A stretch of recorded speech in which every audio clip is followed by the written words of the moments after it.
अस्सलाम वालेकुम, this is Mohammad Usman. और आज का जो हमारा लेक्चर है वो है एफएससी पार्ट 1। चैप्टर का नाम है एटॉमिक स्ट्रक्चर, टॉपिक का नाम है discovery of neutron and properties of neutron, जिनको हम बारी बारी डिस्कस करेंगे। तो स्टार्ट करते हैं डिस्कवरी ऑफ न्यूट्रॉन से। बच्चों, डिस्कवरी ऑफ न्यूट्रॉन से पहले अगर हम देखें कि दो हमारे प्रीवियस टॉपिक जिसमें हमने इलेक्ट्रॉन और प्रोटॉन की डिस्कवरी पढ़ी थी, वो हमें क्या बता रहे हैं। बच्चों, आज हमें पता है एटम इलेक्ट्रिकली न्यूट्रल है। ये कैसे पता चला? जब प्रोटॉन और इलेक्ट्रॉन डिस्कवर हो चुके थे तब पता चला, ठीक है ना। इलेक्ट्रॉन और प्रोटॉन की डिस्कवरी ने ये बात साबित कर दी कि एटम इलेक्ट्रिकली न्यूट्रल है, यानी कि आप कह लो कि इसके ऊपर ज़ीरो चार्ज है।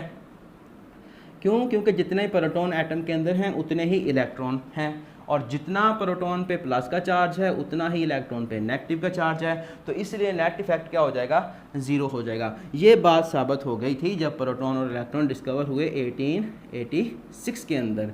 लेकिन अभी एक और चीज़ को लेके कन्फ्यूजन चल रही थी, और वो क्या था? Atomic mass. इसको लेके क्या था? कन्फ्यूजन चल रही थी, ठीक है ना, प्रॉब्लम्स हो रही थी। क्यों? क्योंकि आज हमें पता है कि अगर हमने एटम का मास फाइंड आउट करना है तो हमें proton plus electron plus neutron को ऐड करना होगा, तो एटॉमिक मास जो था वो हमारे पास आ जाता है। लेकिन तब क्योंकि न्यूट्रॉन अभी डिस्कवर नहीं हुआ था, इसलिए काफ़ी ज़्यादा प्रॉब्लम आ रही थी एटॉमिक मास को फाइंड आउट करने के लिए। तो फिर अब साइंसदानों का ये ख्याल था, उन्होंने ये सोचा कि एटम के अंदर क्या था? कोई तीसरा पार्टिकल मौजूद है। एटम के अंदर क्या होगा? कोई तीसरा पार्टिकल मौजूद होगा, लेकिन उसके पास चार्ज क्या होगा? ज़ीरो होगा। उन्होंने ऐसा क्यों कहा कि चार्ज ज़ीरो होगा? क्योंकि चार्ज जो था वो प्रोटॉन और इलेक्ट्रॉन ने ज़ीरो साबित कर दिया था। अगर कोई तीसरे पार्टिकल के पास चार्ज होगा तो एटम की न्यूट्रलिटी की जो नेचर है वो ख़त्म हो जाएगी, ठीक है ना। तो इसलिए उन्होंने कहा कि एटम के अंदर कोई तीसरा पार्टिकल मौजूद है जिसके पास चार्ज तो नहीं है लेकिन उसके पास मास है। यहाँ से इनिशिएटिव स्टार्ट हुआ, ठीक है ना। तो फिर अगर हम बात करें 1886 से चलें और 1920 के अंदर आएँ, तो यहाँ पे एक साइंटिस्ट गुजरे हैं, रदरफोर्ड। गुजरे नहीं हैं, मतलब उन्होंने 1920 के अंदर एक्सपेरिमेंट किया था, जिसका एक्सपेरिमेंट बना के टॉपिक्स में पढ़ना भी है। तो इसने ये बात बताई अपने एक्सपेरिमेंट में कि वाकई न्यूक्लियस कह रहा हूँ, एटम के अंदर कोई तीसरा पार्टिकल मौजूद है, ठीक है। एटम के अंदर कोई तीसरा पार्टिकल मौजूद है लेकिन उसके पास चार्ज नहीं है, सिर्फ और सिर्फ मास ही है। तो इसकी बातों को किसी ने हो सकता है सीरियस ना लिया हो, इसलिए काफ़ी ज़्यादा टाइम के बाद 1932 के अंदर एक और साइंटिस्ट जिसका नाम है चैडविक, इसने क्या किया? 1932 के अंदर न्यूट्रॉन को डिस्कवर कर लिया। मतलब चैडविक ने इसकी बात को सीरियस लिया होगा, ठीक है। तो इसलिए उसने 1932 के अंदर न्यूट्रॉन डिस्कवर कर लिया, और इसी डिस्कवरी पे उसे 1935 के अंदर नोबेल प्राइज़ भी मिला, ठीक है। तो ये हमने अभी स्टडी किया है कि कहाँ से इनिशिएटिव शुरू हुआ न्यूट्रॉन की डिस्कवरी का, ठीक है। तो अब हम बच्चों स्टार्ट करेंगे डिस्कवरी ऑफ न्यूट्रॉन किस तरह से हुई, कौन सा चैडविक ने काम किया जिससे न्यूट्रॉन डिस्कवर हुआ। जो चैडविक था बच्चों, ये रेडियो एक्टिविटी पे काम कर रहा था। चैडविक क्या कर रहा था? रेडियो एक्टिविटी पे काम कर रहा था, रेडियो एक्टिव एलिमेंट पे। रेडियो एक्टिव एलिमेंट कौन से होते हैं? जो अपने अंदर से रेडिएशन को निकालते हैं, जिनमें से जैसे कि अल्फ़ा रेडिएशन, बीटा और गामा रेडिएशन, ठीक है। तो इसने क्या किया? एक सोर्स ली। किसकी सोर्स ली? अल्फ़ा रेडिएशन की, ठीक है। तो ये एक लेड का ब्लॉक है जिसमें क्या रखा है इसने? एक रेडियो एक्टिव एलिमेंट जिसको पोलोनियम कहते हैं वो लिया, ठीक है। यहाँ पे उसने क्या लिया? पोलोनियम, एक रेडियो एक्टिव एलिमेंट है वो लिया, ठीक है ना। इसने पोलोनियम लिया। अगर आपने कुछ लेना हो तो आप कोई और भी रेडियो एक्टिव एलिमेंट्स ले सकते हैं जिनमें से अल्फ़ा रेडिएशन निकलती हों, जैसे कि यूरेनियम वगैरह, ठीक है। तो अब अल्फ़ा रेडिएशन की अगर बात कर ली जाए तो अल्फ़ा रेडिएशन क्या होती हैं, ठीक है। अल्फ़ा रेडिएशन बच्चों हमें पता होना चाहिए क्या होती हैं, आपको पता ही होगा, मैं बता भी देता हूँ। ये मेरे पास बच्चों हीलियम है। हीलियम का एटॉमिक नंबर 2 होता है, मास नंबर 4 होता है। तो अगर हम देखें कि ये इसका न्यूक्लियस है, तो 2 एटॉमिक नंबर का मतलब प्रोटॉन कितने हैं? 2। मास 4 है, इट्स मीन के प्रोटॉन 2 हो गए, तो न्यूट्रॉन भी कितने होंगे? 2 ही होंगे। और अगर 2 प्रोटॉन हैं तो इसके फर्स्ट शेल के अंदर कितने इलेक्ट्रॉन्स आ जाएंगे? फिर एक इलेक्ट्रॉन ये हो गया, दूसरा इलेक्ट्रॉन ये हो गया, ठीक है। तो पहले शेल में मैक्सिमम 2 इलेक्ट्रॉन ही होते हैं, तो यहाँ पे 2 इलेक्ट्रॉन ही आएंगे क्योंकि प्रोटॉन 2 हैं तो इलेक्ट्रॉन भी 2 ही होंगे, ठीक है। तो अगर बच्चों हम ऐसा करें कि ये जो इसका शेल है इसमें जो इलेक्ट्रॉन्स हैं इनको उड़ा दें, इनको यहाँ से निकाल दें, तो पीछे क्या बचेगा, यही बचेगा ना, क्योंकि इलेक्ट्रॉन है तो शेल है, इलेक्ट्रॉन नहीं है तो शेल भी ख़त्म, ठीक है ना। अब पीछे क्या बचा है, ये बचा है, ये क्या है, न्यूक्लियस है। तो हीलियम के न्यूक्लियस को हम क्या बोलते हैं, अल्फ़ा रेडिएशन बोलते हैं। हीलियम के न्यूक्लियस को हम क्या कहते हैं, अल्फ़ा रेडिएशन कहते हैं। अगर इनके ऊपर चार्ज की बात करें तो बच्चों कितने इलेक्ट्रॉन यहाँ से निकले हैं, 2 इलेक्ट्रॉन निकले हैं, तो प्लस का 2 चार्ज इस पर आ जाएगा, ठीक है। तो ये सोर्स है हीलियम के न्यूक्लियस की, यानी कि अल्फ़ा रेडिएशन की। इसने अल्फ़ा रेडिएशन के रास्ते में क्या रखा था, तो यहाँ पे इसने बेरिलियम मेटल रखी, ठीक है। यहाँ पे एक डिटेक्टर लिया जिसको हम बोलते हैं चार्ज डिटेक्टर। क्या, चार्ज डिटेक्टर। चार्ज डिटेक्टर क्यों बोलते हैं, क्योंकि ये चार्ज को डिटेक्ट करेगा। तो यहाँ पे 0 लिख लो, 2 1 2, ठीक है, इस तरह से 3। यहाँ पे एक इसकी गेज जो है वो 0 पे है। तो अब यहाँ से ये अल्फ़ा रेडिएशन की सोर्स है, तो इट्स मीन कि ये अल्फ़ा रेडिएशन निकालेगा, ठीक है। और ये सीधी जा रही होंगी इस तरह से, ठीक है। तो ये रेडिएशन यहाँ से निकली और बेरिलियम मेटल के ऊपर जाके गिरी। जब ये रेडिएशन यहाँ पे जाके गिरी तो बच्चों यहाँ से क्या हुआ, एक पार्टिकल पैदा हुआ। और जब यहाँ पे देखा तो ये सुई जो है, ये गेज जो है, ये बिल्कुल भी डिफ्लेक्शन शो नहीं कर रही। इट्स मीन कि इस जो पार्टिकल जो यहाँ से प्रोड्यूस हुआ है उसके ऊपर चार्ज क्या है, कोई चार्ज नहीं है, 0 चार्ज है, ठीक है ना। इसलिए सुई क्या थी, वो 0 पे थी। तो यहाँ से ये जो पार्टिकल था वो कौन सा था, न्यूट्रॉन था। अब ये सारा काम कैसे हुआ, इसको देखो बच्चों। मेरे पास क्या थी, बेरिलियम मेटल है, ठीक है। और बेरिलियम का एटॉमिक नंबर कितना होता है, 4, मास नंबर कितना होता है, 9। हमने इस पर क्या से ट्राई करवाया है, अल्फ़ा रेडिएशन। और अल्फ़ा रेडिएशन क्या है, हीलियम का न्यूक्लियस, यानी कि हीलियम 2 4, ठीक है। जब ये इसके ऊपर जाके स्ट्राइक करेगा तो क्या हुआ है, यहाँ से न्यूट्रॉन निकला है। न्यूट्रॉन क्या है हमारे पास, 0 1। 0 क्या है, चार्ज है, ऊपर क्या है 1, यानी कि उसके ऊपर चार्ज 0 है और मास उसका कितना है, 1 है। अब पीछे क्या चीज़ बची है, इन दोनों चीज़ों को आपने देखना है। 2 + 4 6 होता है ना, तो यहाँ पे 0 हो गया, तो यहाँ पे मतलब 6 का 6 ही आएगा। ऊपर वाले 4 9 कितना हो गया, 13। और एक यहाँ पे चला गया, पीछे कितना बचा, 12। और ये किसका होता है, कार्बन का, ठीक है।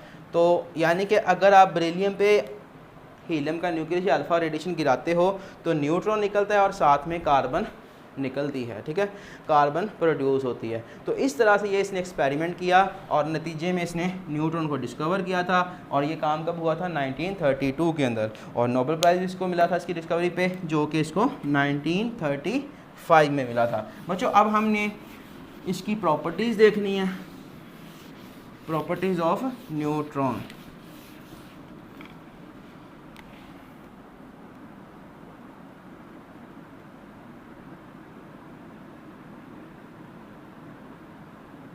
Properties of neutron. सबसे पहली प्रॉपर्टी ये है कि अगर कोई न्यूट्रॉन है, ठीक है, ये क्या करते हैं, इनकी खुद से ही डिके होती रहती है, यानी कि ये ख़त्म होते रहते हैं, ठीक है ना।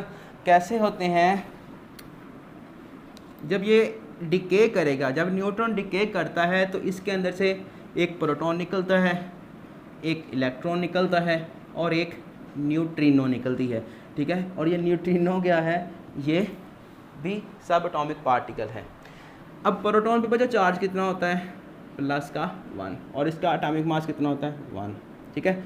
और इस पे चार्ज कितना है, इस पे चार्ज होता है -1 और मास का कितना होता है, 0। अगर हमने इसको देखना है, इसके पास कितना चार्ज है या कितना मास है, इसके पास 0 चार्ज था, लेकिन मैंने यहाँ पे +1 लिख दिया है, तो ये +1 इस -1 से क्या हो जाएगा, कैंसर, यानी कि आंसर कितना आ जाएगा, 0 ही आएगा। और 1 क्या है, मास है, तो इसका मास 1 हो गया, ये 0 हो गया। मतलब इनके जो एटॉमिक मासेस हैं और जितने एटॉमिक नंबर हैं उनको जमा करें तो ये आंसर आना चाहिए आपका, ठीक है ना। तो यही आ रहा है। तो जो न्यूट्रॉन होता है इसके पास क्या होता है, 0 0 होता है, यानी कि इसके पास चार्ज भी नहीं है, मास भी कोई नहीं है, ठीक है। तो जो न्यूट्रॉन होते हैं वो इस तरह से डिके करते रहते हैं। इस प्रॉपर्टी को आपने ज़रा ध्यान में रखना है, क्योंकि जब हम इसकी नेक्स्ट प्रॉपर्टी पढ़ेंगे तो वहाँ पे ये यूज़ होने वाली है। एक बात हो गई। दूसरा बच्चों, ये किसी भी गैस को आयोनाइज नहीं करवा सकता। न्यूट्रॉन जो होता है वो किसी गैस को आयोनाइज नहीं करवा सकता। क्यों नहीं करवा सकता, क्योंकि इसके पास चार्ज नहीं है। अगर किसी के पास चार्ज हो तो वही पार्टिकल क्या कर सकता है, गैस को आयोनाइज कर सकता है। तो ये गैस को आयोनाइज नहीं कर सकता। ये प्रॉपर्टी नंबर 2 थी, ये 1 थी, ठीक है। और 3 क्या थे, प्रॉपर्टी नंबर 3 कि अगर हम इसको पेपर पे, ठीक है, और पैराफिन पे, ठीक है, पेपर और पैराफिन पे या कोई और सेलुलोज वगैरह, वैक्सीज वगैरह, ठीक है ना, उसके ऊपर अगर हम इसकी बौछार करवाएं तो ये वहाँ से क्या करता है, प्रोटॉन, ठीक है ना, प्रोटॉन को वहाँ से एक्सपेल करवाता है, खारिज करवाता है, ठीक है ना, फास्ट मूविंग प्रोटॉन को वहाँ से निकाल लेता है। ये इसकी प्रॉपर्टी नंबर 3 है कि जब हम किसी न्यूट्रॉन को पेपर पे गिराएं या किसी पैराफिन पे या सेलुलोज वगैरह पे गिराते हैं तो क्या होता है, उसके अंदर से फास्ट मूविंग प्रोटॉन खारिज होते हैं या एक्सपेल होते हैं, ठीक है। और प्रॉपर्टी नंबर 4 पे आ जाओ। ये प्रॉपर्टी इम्पोर्टेंट है। इसमें वो बता रहा है कि जो न्यूट्रॉन होते हैं वो 2 तरह के होते हैं। जो न्यूट्रॉन होते हैं वो 2 किस्म के होते हैं। एक को हम बोलते हैं फास्ट मूविंग और दूसरे होते हैं स्लो मूविंग। एक जो फास्टली मूव करते हैं, एक जो स्लोली मूव करते हैं। जो फास्टली मूव करते हैं इट्स मीन उसके पास एनर्जी क्या होगी, ज़्यादा होगी, ठीक है ना। किसी के पास एनर्जी ज़्यादा है वो तो ज़्यादा भागेगा, किसी के पास एनर्जी कम है तो वो क्या करेगा, आहिस्ता से चलेगा। तो इसलिए इनके पास एनर्जी ज़्यादा होती है और वो एनर्जी होती है 1.2 मेगा इलेक्ट्रॉन वोल्ट। और इनके पास एनर्जी कम होती है, कितनी कम, 1 मेगा इलेक्ट्रॉन वोल्ट से कम एनर्जी होगी तो वो स्लो मूविंग न्यूट्रॉन कहलाता है। 1.2 मेगा इलेक्ट्रॉन वोल्ट या इससे ज़्यादा एनर्जी वाले fast moving fast moving neutron कहलाते हैं, ठीक है। अब इन दोनों की प्रॉपर्टीज़ क्या हैं, ये दोनों की करते, असल में न्यूट्रॉन का काम क्या है, ये क्या करता है, फिशन रिएक्शन करवाता है। फिशन रिएक्शन क्या होते हैं, जिनमें बच्चों न्यूक्लियस जो होता है वो रिएक्शन करता है, ठीक है ना। अब हम अगर कोई एसिड बेस रिएक्शन करवाएं या कोई वैसे रिएक्शन की बात करें, किसी केमिकल रिएक्शन की, तो क्या होता है, जैसे ये H है, इसने Cl के साथ रिएक्शन करना है, ठीक है ना। तो होता क्या है कि HCl बॉन्ड बन गया। ये बॉन्ड बना है इलेक्ट्रॉन्स की वजह से, ठीक है ना। हाइड्रोजन का ये न्यूक्लियस है, ये उसका एक इलेक्ट्रॉन था, ठीक है। ये क्लोरीन का न्यूक्लियस है, मैं इसका आउटरमोस्ट शेल लिख रहा हूँ, ठीक है ना। चलो आप यहाँ पे F कर लो, ठीक है। F करेंगे तो ये इसका फर्स्ट शेल है जिसमें 2 इलेक्ट्रॉन्स हैं और ये इसका सेकंड शेल है जिसमें 7 इलेक्ट्रॉन हैं, 6 इलेक्ट्रॉन ये 7वां ये। तो ये क्या करेगा, दोनों इस तरह से आपस में शेयरिंग कर लेंगे, ठीक है, जिसकी वजह से क्या होगा, यहाँ पे बॉन्ड बन जाएगा, यानी कि ये एक रिएक्शन हो गया है। लेकिन यहाँ पे जो हम बात कर रहे हैं न्यूट्रॉन के रिएक्शन की, यहाँ पे क्या होता है, यहाँ पे बच्चों ये जो न्यूक्लियस है ना, इस न्यूक्लियस की तोड़फोड़ होती है, ठीक है ना। यहाँ पे न्यूक्लियस को कुछ नहीं हो रहा, बल्कि क्या हो रहा है, शेल में जो इलेक्ट्रॉन है उनकी वजह से रिएक्शन हो रहा है। यहाँ पे अब न्यूक्लियस की वजह से रिएक्शन होगा। ऐसे रिएक्शन जिनमें न्यूक्लियस की वजह से रिएक्शन होता है उनको आप बोल सकते हो फिशन रिएक्शन। जिस तरह से ये जो एटम बम होते हैं उसमें फिशन ही होती है, ठीक है ना। एटम बम में क्या होता है, न्यूक्लियस को तोड़ा जाता है। इसी तरह से जो सूरज है, ठीक है, इसमें से हमें एनर्जी मिल रही है। वो एनर्जी पता कैसे मिल रही है, जो हाइड्रोजन का न्यूक्लियस होता है और हीलियम का न्यूक्लियस है वो टूटता है, यानी कि वहाँ पे फिशन रिएक्शन हो रहे हैं, ठीक है ना, बम धमाके हो रहे हैं जिसकी वजह से हमें एनर्जी मिल रही है। तो ये होते हैं फिशन रिएक्शन। अब ये दोनों ही फिशन रिएक्शन करते हैं, फास्ट मूविंग भी और स्लो मूविंग भी, लेकिन दोनों के अंदाज मुख्तलिफ हैं। हमारे काम के वो हैं जो स्लो मूविंग है, ये ज़्यादा अच्छी कारकर्दगी रखते हैं, ठीक है ना। जो फास्ट मूविंग है ये बात से बड़ बोल रही हैं। अब हम कहता है कि जब किसी न्यूट्रॉन को, ठीक है, किसी न्यूट्रॉन को प्रोजेक्टाइल मोशन करवाएं, उसकी प्रोजेक्टाइल की तरह उसको गिराएं, जैसे किसी एलिमेंट मैंने कहा है कि हमने नाइट्रोजन पे गिराना है N2, ठीक है, इसका एटॉमिक नंबर कितना होता है 714। इस पे हमने क्या किया है न्यूट्रॉन। जब कहता है कि फास्ट मूविंग न्यूट्रॉन को नाइट्रोजन पे प्रोजेक्टाइल करवाएं, ठीक है, तो क्या होता है कि इसमें से अल्फ़ा रेडिएशन खारिज होती हैं, अल्फ़ा रेडिएशन बाहर निकलती हैं। और अल्फ़ा रेडिएशन का हमें पता है कि हीलियम-24 क्या होता है, अल्फ़ा रेडिएशन होता है। अब बाकी चीज़ कैसे पता चलेगी, तो इसको बच्चों जो इसके एटॉमिक नंबर हैं दोनों को ऐड करो। 7 + 0 क्या होता है 7 ही होता है। 7 में से ये 2 निकल गया है, ठीक है, बाकी कितना बचा 5, यानी कि एक एटॉमिक नंबर 5 हमारे पास बच गया। ऊपर क्या है 1 + 14 15, और 15 में से 4 यहाँ पे आ गया, बाकी कितना बचेगा 11। और ये किसका होता है, ये बच्चों होता है बोरॉन का, ठीक है। तो अगर हम फास्ट मूविंग इलेक्ट्रॉन, ये फास्ट मूविंग जो न्यूट्रॉन है उसका रिएक्शन है, ठीक है ना, कि वो किस तरह से रिएक्शन करता है, कि वो जब रिएक्ट करता है या किसी एलिमेंट के ऊपर उसको प्रोजेक्टाइल मोशन करवाएं तो उसके नतीजे में अल्फ़ा रेडिएशन खारिज होती है, ठीक है। ये प्रॉपर्टी होगी फास्ट मूविंग की। इसी तरह से जो स्लो मूविंग है वो भी रिएक्शन करते हैं, ठीक है ना, ये यानी कि मीसने हैं। स्लो मूविंग न्यूट्रॉन, ये हो गया हमारे पास 0, ये हो गया 1, ये न्यूट्रॉन है। इसको जब हम कहता है कॉपर पे, कॉपर 2965 होता है, इस पे इसकी प्रोजेक्टाइल मोशन करवाएं, यानी कि इसको प्रोजेक्ट करें, तो ये स्लो मूविंग का रिएक्शन है बच्चों, ठीक है। तो जब हम इस पे इसको प्रोजेक्ट करवाते हैं तो क्या मिलता है हमें यहाँ से अल्फ़ा रेडिएशन खारिज होती हैं, हमें नहीं मिलता, यहाँ से अल्फ़ा रेडिएशन जो होती हैं वो बाहर निकलती हैं। और ये बच्चों स्लो मूविंग है, ठीक है ना, ये क्या है स्लो मूविंग है। स्लो मूविंग है, कॉपर का न्यूक्लियस क्या है बड़ा है, ठीक है ना, क्योंकि एटॉमिक नंबर क्या है 29 है, ज़्यादा बड़ा एटॉमिक नंबर है, क्योंकि उसमें प्रोटॉन और न्यूट्रॉन क्या होंगे ज़्यादा होंगे। तो ये यहाँ से न्यूट्रॉन भाई साहब आहिस्ता आहिस्ता आ रहे हैं, ठीक है। अब आहिस्ता आहिस्ता आ रहे हैं तो यहाँ पे आके क्या हो जाएगा, रुक जाएगा सेंटर में। अगर तो ये काफ़ी ज़्यादा स्पीड से आए तो हो सकता है यहाँ से बाहर निकल जाए, लेकिन क्या होता है क्योंकि ये आहिस्ता स्पीड रखता है इसलिए न्यूक्लियस के अंदर क्या हो जाता है पेनिट्रेट कर जाता है, न्यूक्लियस के अंदर ही रह जाता है। उसकी वजह से क्या होगा, अब क्या हुआ है कि ये एक इसके अंदर ऐड हो गया है, तो यहाँ पे 66 होगा, 29 + 0 क्या हो जाएगा 29 ही हो जाएगा, ठीक है ना। तो इस तरह से वो कॉपर बनती है, ठीक है, फर्स्ट स्टेप के अंदर। फिर जब हम इस कॉपर को देखें, कॉपर 2966, ये क्या करता है, ये खुद ब खुद डिके करता है, ठीक है, किसमें, इसके अंदर से -1 0 इलेक्ट्रॉन, यानी कि बीटा रेडिएशन, या आप कह लो कि इलेक्ट्रॉन खारिज हो जाता है, ठीक है। जब ये कॉपर 2966 क्या करता है डिके करता है, यानी कि इसके अंदर से एक रेडिएशन खारिज होती है जिसको हम बीटा रेडिएशन या इलेक्ट्रॉन बोलते हैं।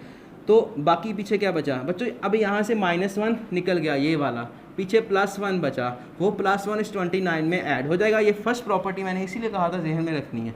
तो यहाँ पे 30 वाला एटॉमिक नंबर बन गया, ठीक है, और 66 है, ऊपर कितना है 0 ही है, तो यानी कि ऊपर में कोई फ़र्क नहीं पड़ने वाला। तो ये किसका होता है, जिंक का होता है, ठीक है। तो इस तरह से ये स्लो मूविंग फिशन रिएक्शन करता है और फास्ट मूविंग इस तरह से